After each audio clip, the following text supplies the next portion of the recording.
সিন্ধুনির দেবাসুরে মন্থন করিল, তাহে লক্ষ্মী জগন্মাতা উত্থিত হইল। সাগর মন্থনেতে জন্মিল শশধর, নামচন্দ্র হইল তাহার মনোহর।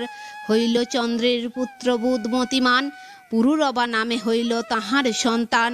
পুরুকৃষ্ণ নামে হইল তাহার কুমার, শতাবর্ত নামে পুত্র বিদিত সংসার।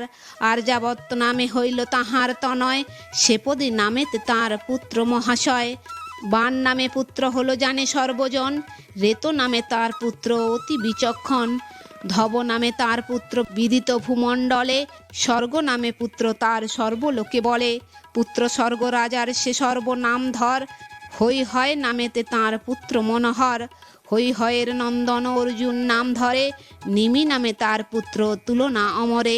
নিমির কীর্তিতে ব্যাপ্ত সকল সংসার, মিথি নামেতে তাহার হইল যে কুমার। সকলে মিলিয়া